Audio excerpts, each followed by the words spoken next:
السلام علیکم الحمدللہ والصلاة والسلام علی رسول اللہ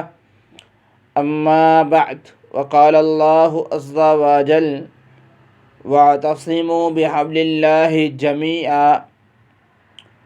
معزز سامعین، میرا آپ حضرات سے ایک سوال ہے۔ میں یہ پوچھنا چاہتا ہوں کہ جیسا کہ ہر ہفتے کے بعد ایک جمعہ آتا ہے اور اس دن کو بہت ہی عظیم دن، عظمت والا اور مقام والا دن قرار دیا گیا ہے، تو کیا ہم واقعتاً ہی اس کی قدر کر پاتے ہیں یا کہ اس دن کو ضائع کر دیتے ہیں؟ میرے محترم بھائیو، اگر آپ حضرات کو میری بات بری لگے تو ہو سکتا ہے کہ میرے کچھ بھائی مجھ سے ناراض ہو جائیں، خفا ہو جائیں، تو میرے محترم بھائیو، میں اپنی اور آپ کی ناراضگی کو ختم کرنے کے لیے آپ سے معذرت بھی کر سکتا ہوں، معافی بھی مانگ سکتا ہوں، لیکن میرے محترم معزز بھائیو، اگر ہمارا رب ہم سے ناراض ہو گیا، اگر ہمارا رب ہمارے ساتھ ناراض رہا تو بتائیں کیا بنے گا اور کیا ہوگا؟ میرے محترم بھائیو، صبح جمعہ المبارک ہے، اس لیے میں نے یہ سمجھا کہ آپ بھائیوں کے سامنے چند گزارشات رکھ دوں، تاکہ ہو سکتا ہے کہ میرے کسی بھائی کو میری بات سمجھ آ جائے اور وہ میری بات کو سمجھ کر قرآن اور حدیث پہ چل پڑے اور حدیث پہ عمل کر لے۔ میرے محترم بھائیو، نبی علیہ الصلاۃ والسلام کا فرمان ہے کہ جب جمعہ کا خطبہ شروع ہو جاتا ہے، خطیب خطبہ شروع کر دیتا ہے، تو اللہ تعالیٰ کے مقرر کردہ فرشتے رجسٹر کو بند کر کے آگے خطبہ سننا شروع کر دیتے ہیں، اور خطبہ شروع ہونے سے پہلے جن لوگوں کے نام اللہ تعالیٰ کے ہاں پیش ہونے ہوتے ہیں وہ فرشتے نوٹ کر لیتے ہیں۔ یعنی کہ خطیب کے خطبہ شروع کرنے سے پہلے جو لوگ آ جاتے ہیں ان کے نام لکھ لیے جاتے ہیں اور ان ناموں کو اللہ تعالیٰ کے ہاں پیش کیا جاتا ہے۔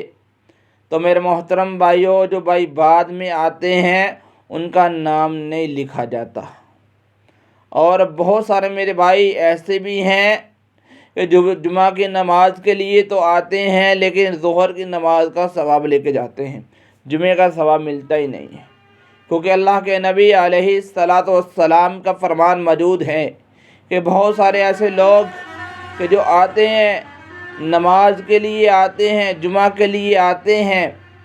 لیکن وہ ظہر کی نماز کا ثواب لے کے جاتے ہیں، اور بہت سارے تو ایسے ہوتے ہیں جو کچھ بھی نہیں لے کر جاتے۔ کیوں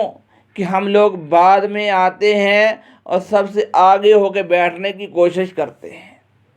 فرمایا جو ایسی کوشش کرتا ہے اس بندے کو جمعے کا بھی ثواب نہیں ملتا، اجر نہیں ملتا۔ تو میرے محترم بھائیوں، ذرا ہم غور کریں نا، ذرا ہم سوچیں نا کہ ہفتے کے بعد ایک دن آتا ہے، جمعہ کا دن آتا ہے، اور جمعہ کے دن ہی اکثر لوگ یہ بہت بڑی غلطی کرتے ہیں کہ یہ گناہ کر بیٹھتے ہیں، ٹائم پہ پہنچتے نہیں ہیں، ٹائم پہ آتے نہیں ہیں، اور لیٹ آتے ہیں، اور لیٹ آنے کی وجہ سے آخر پہ بیٹھنے کی بجائے وہ آگے ہو کے بیٹھنے کی کوشش کرتے ہیں اور لوگوں کی گردنوں کو پھلانگتے ہیں، کراس کرتے ہیں، اور وہ جمعے سے محروم ہو جاتے ہیں، جمعۃ المبارک کے اجر سے محروم ہو جاتے ہیں، کیونکہ انہوں نے نبی علیہ الصلاۃ والسلام کے دو احادیث مبارکہ کو جھٹلاتے ہیں، اس سے منہ موڑتے ہیں اور یہ غلطی کرتے ہیں۔ پہلی بات تو یہ ہے کہ نبی صلی اللہ علیہ وسلم نے ہمیں حکم دیا ہے کہ ٹائم پہ مسجد میں آؤ، ٹائم پہ پہنچو، خطبہ شروع ہونے سے پہلے پہنچو۔ ہم نہیں پہنچتے، ایک غلطی یہ کرتے ہیں،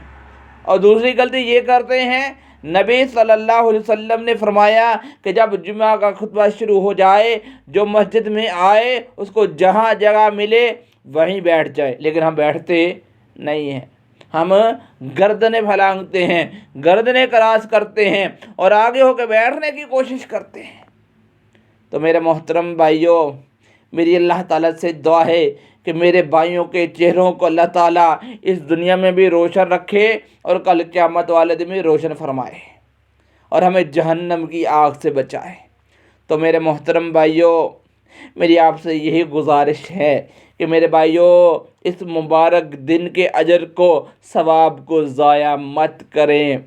ضائع مت ہونے دیں۔ یہ جو ہم غلطی کرتے ہیں نا، ان غلطیوں کو سدھاریں، دور کریں۔ ابھی آج کی رات باقی ہے، صبح جمعۃ المبارک ہے، تو میرا ہر بھائی ٹائم پہ پہنچنے کی کوشش کرے، ٹائم پہ مسجد میں آئے اور ذکر و اذکار کرے، رب کو یاد کرے اور رب کی عبادت کرے، تاکہ ہمارا رب ہم سے ناراض نہ ہو، بلکہ ہمارے لیے اجر لکھا جائے، ثواب لکھا جائے۔ تو میرے محترم بھائیوں، اس کے لیے ہمیں پہلے آنا ہوگا، پہلے بیٹھنا ہوگا، بعد میں آ کے گردنوں کو کراس کرنا اور پھلانگنا نہیں ہوگا۔